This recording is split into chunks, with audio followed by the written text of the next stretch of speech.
আসসালামু আলাইকুম রহমতুল্লাহ। সম্মানিত দর্শক, আমার পাশে মোহাম্মদ সিদ্দিক সাহেব সেই বরগুনা থেকে আমাদের কাছে এসেছেন।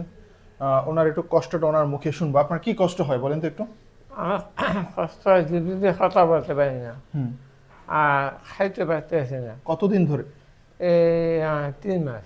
3 মাস ধরে? যে আচ্ছা, এর আগে এই সমস্যা ছিল না? না 3 মাস আগে ডাক্তার দেখিয়েছিলেন সমস্যা শুরু হওয়ার পরে? না দেখান নাই? না, কেন দেখাননি? টাকা নাই আমার কাছে। টাকার জন্য দেখাইতে পারেন নাই? জি আচ্ছা, ঠিক আছে। আর এখন কি রক্ত রক্ত পরে মুখ দিয়ে? রাতে পরে নাই পরে না। আপনার মনিটরে দেখতে পাচ্ছেন যে একটা সবসময় ভিডিওতে দেখাচ্ছি আপনাদেরকে, একটা বড় ধরনের ঘা হয়েছে। যেই ঘাটা একটা বাজে ঘা, যেটা শুরু হয়েছিল 3 মাস আগে, এবং উনি টাকার অভাবে, যেটা বলছেন যে আসলে গরিব মানুষ, টাকার অভাবে উনি দেখাতে পারেননি। কিন্তু আজকে উনি 3 মাস পরে আমাদের কাছে যে অবস্থায় নিয়ে এসেছেন, ওনার রোগটা ধরা পড়েছে, উনি সেটা জানেন যে এখানে জিহ্বার মধ্যে ক্যান্সার হয়েছে। উনি প্রচুর পান খেতেন জর্দা দিয়ে, তাই না? জি। পান জর্দা খেতেন উনি। যারা এখন পান জর্দা খান তাদেরকে আমি আবারও সতর্ক করছি, ওনার অনুমতি নিয়ে আপনাদেরকে সতর্ক করছি যে আপনারা পান জর্দা থেকে নিজের সুস্থতা, নিজে যদি ভালো থাকতে চান, ফিরে আসেন, এখনও ফিরে আসার অনেক সময় আছে। আর এই ধরনের ঘা যারা কিছু মনে করবেন, যদি 3 মাস আগে উনি একটু দেখাতেন, যোগাযোগ করতেন কোনো ডাক্তারের কাছে, তখন উনি 500 টাকা 1000 টাকার জন্য উনি যাননি ভয়ে।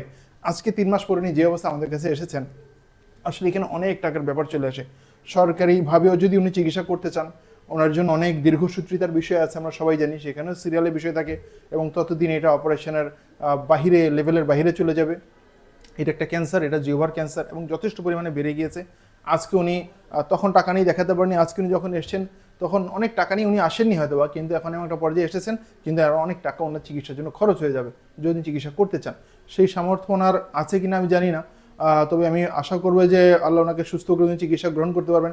এই ধরনের রোগ, মানে ক্যান্সার জাতীয় বিষয় যাদের আছে, মানে মনে করছেন যে মুখে কোনো ঘা, কিন্তু আপনি দেখাচ্ছেন আলসেমি করছেন বা টাকার ব্যাপারেও ভয় পাচ্ছেন, আগে দেখান, দেখানোর পরে সিদ্ধান্ত দেখেন আপনার চিকিৎসক আপনাকে কি বলেন, কি রোগ ধরা পড়ে, তারপর আপনি সেই অনুযায়ী চিকিৎসার জন্য চেষ্টা করেন। এমন দেরি করতে গিয়ে যখন একটা পর্যায়ে আসলে আসলে আমাদেরও অনেক কিছু করার থাকে না, আমাদেরও সীমাবদ্ধতা চলে আসে, আপনার রোগ অনেক বেড়ে যায়, এবং একটা পর্যায়ে গিয়ে আর্থিক দিক থেকে তো অবশ্যই, সামাজিক সব দিক থেকে ওনার আসলে ওনাদের কষ্ট হয়। এই ওনার স্বাস্থ্য, এই সিদ্দিক সাহেবের স্বাস্থ্যকে দেখতে পাচ্ছেন অনেক হ্যাংলা পাতা শুকিয়ে গিয়েছেন, উনি খেতে পারছেন না। এই ঘ্যার জন্য এখন এই ক্যান্সারের চিকিৎসা করতে গিয়ে যে শরীরের শক্তি দরকার, সেই শক্তি ওনার কমে গিয়েছে। ওনাকে যেটা বড় সার্জারি বা অপারেশন করার মতো প্রয়োজন, সেই প্রয়োজনীয় শক্তি বা অবস্থা ওনার শরীরে দিন দিন কমে আসছে। উনি একটা ভিসিয়াস সাইকেলের মধ্যে পড়ে গিয়েছে, দুষ্ট চক্রের মধ্যে, যে ওনার রোগ বাড়ছে, খাওয়া দাওয়া কমে যাচ্ছে, অপারেশনের ব্যাপারে বা চিকিৎসার ব্যাপারে ওনার আস্তে আস্তে জিনিসটা জটিল হয়ে যাচ্ছে। আশা করছি সিদ্দিক সাহেবের জন্য আপনারা দোয়া করবেন, উনি যেন আল্লাহ তাকে নেক হায়াত দান করেন, আর আপনারাও ভালো থাকবেন, সুস্থ থাকবেন। যদি কারো এই ধরনের কোনো সমস্যা আপনারা মনে করেন, তাহলে আমি আপনাদের কাছে অনুরোধ করব, আপনারা আপনাদের নিকটবর্তী চিকিৎসক যারা আছেন, নাকান গলা চিকিৎসক যারা আছেন, বা ওরাল এন্ড ম্যাক্সিলোফেশিয়াল সার্জন যারা আছেন, তাদের সাথে যাবেন, তাদের কাছে শরণাপন্ন হবেন, এবং তাদের পরামর্শ অনুযায়ী আপনারা পরবর্তী চিকিৎসা দ্রুততার সহিত গ্রহণ করবেন। ভালো থাকবেন, সুস্থ থাকবেন, এই কামনায়। আসসালামু আলাইকুম রহমতুল্লাহ।